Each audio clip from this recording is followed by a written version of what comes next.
Breaking news of the weird. If you are new to this channel and you want to hear some strange, true stories from around the world, start now by subscribing and clicking the bell. Then you won't miss a thing. Special announcement for subscribers at the end of this episode.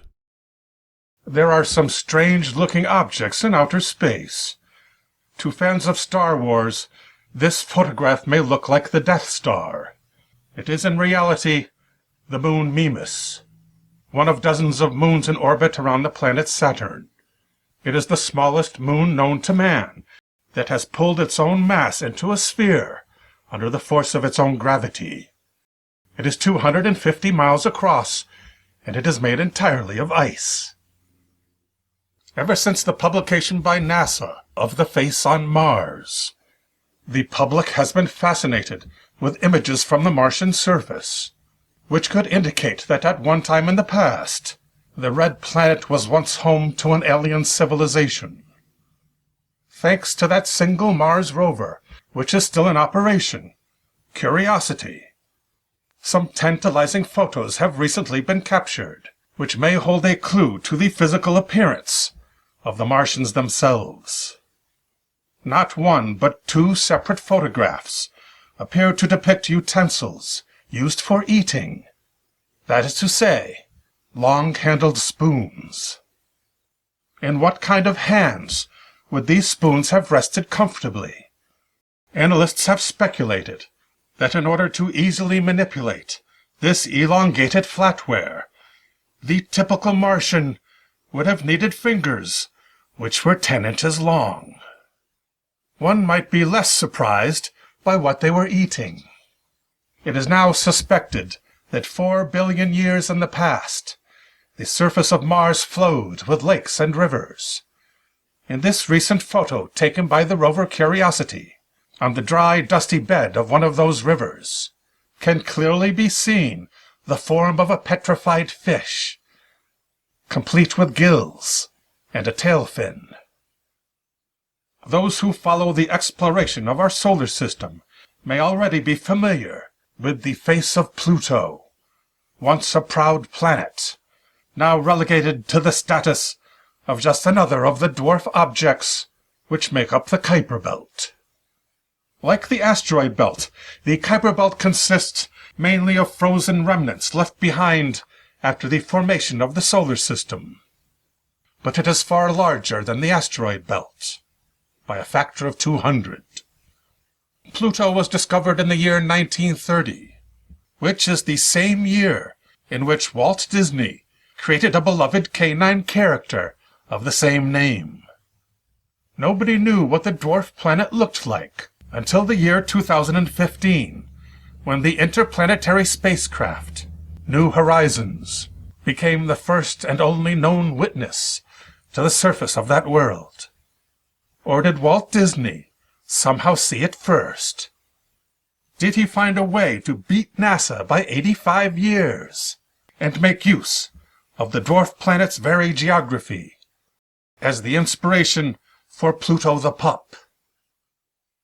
Analysis of that geography is ongoing still, and it has yielded evidence that the planetoid may be home to some form of alien life. In this close-up photograph of the surface of Pluto, one can see a dark mass appearing to trace a path across a frozen nitrogen snowfield.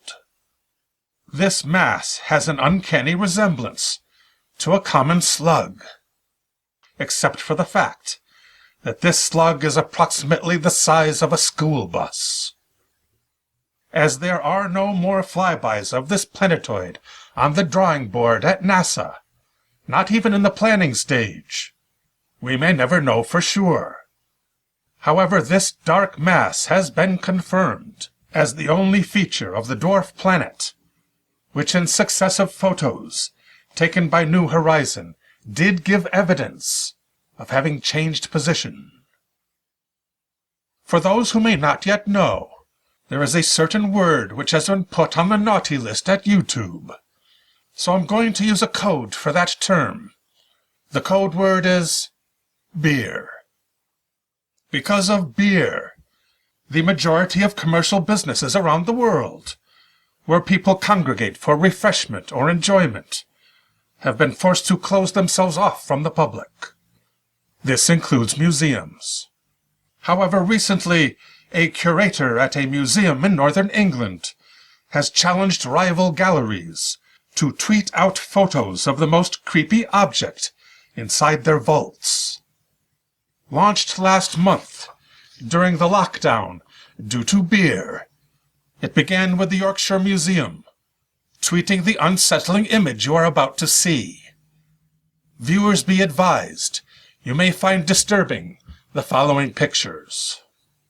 If horror movies from the 1930s are any indication, grave robbers are criminals, subject to persecution under the law. Notwithstanding the fact that parts of those bodies are needed for the latest experiments by Dr. Frankenstein. And yet contemporary archaeologists repeatedly violate the resting places of the ancients without so much as a traffic ticket. And while Dr. Frankenstein worked in secret, parts of corpses, millennia old, are today put on display, and credit cards are charged for the privilege of seeing them. Like this lady's hair bun, from the grave of a Roman woman of leisure between the 3rd and 4th centuries. Take notice of the jet-black hair sticks, still in place, carved from the finest onyx. The Delaware Museum of Natural History, located in the United States, boasts in its collection this vampire bat, an apparent victim of taxidermy. Because of the curvature of its rigid body, the bat must be stored on its back, which kind of makes it look like this fanged mammal is asking for a tummy rub. The museum at York Castle includes in its depository a collection of local folk art, painstakingly made by hand from the claws and legs of the common crab.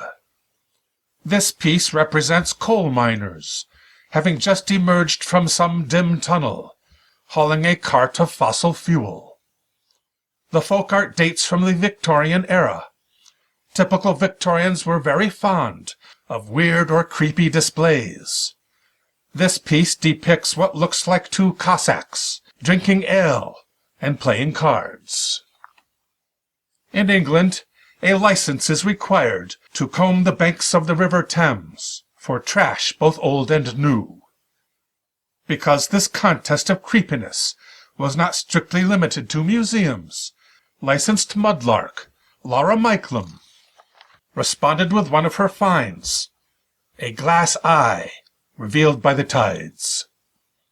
Thanks to the mud, items here may survive hundreds of years, buried in the banks of the Thames.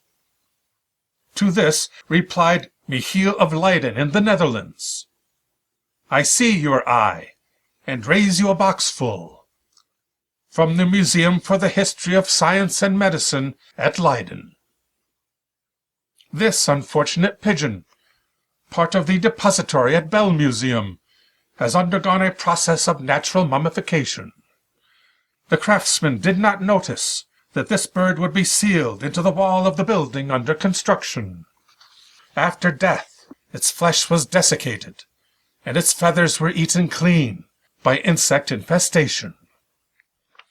This is Night Terrors News. I am Bill Madden. Thank you for tuning in, and good luck.